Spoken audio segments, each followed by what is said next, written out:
હવે આગળ વાત કરીએ તો જામનગર કાલાવડ શહેર તેમજ તાલુકાના ગ્રામ્ય પંથકમાં વરસાદને કારણે ખેતરોમાં પાણી ફરી વળ્યા।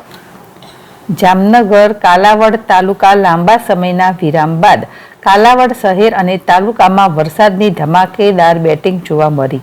વાત કરવામાં આવે કાલાવડ તાલુકાના સત્યા, સોરઠા, જસાપર, નિકાવા, રાજસલી, સીસાંગ, આણંદપર, નાના વડાલા, મોટા વડાલા, બેડિયા સહિત અનેક ગ્રામ્ય વિસ્તારોમાં વરસાદની ધમાકેદાર એન્ટ્રી થઈ। સરેરાશ 2 ઇંચ કરતાં વધુ વરસાદ પડ્યો હતો। ખેડૂતોને ખેતરોમાં વાવણી ઉપર વરસાદ પડતા જ જગતનો તાત ખૂબ ખુશ જોવા મળી રહ્યો છે। અત્યાર સુધીમાં વરસાદ અંદાજે 2 ઇંચ જેટલો પડી જવા પામ્યો છે।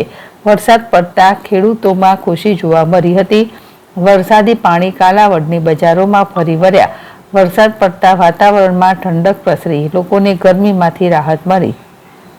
હર્ષલ ખંડેરિયા, ZSTV, જામનગર।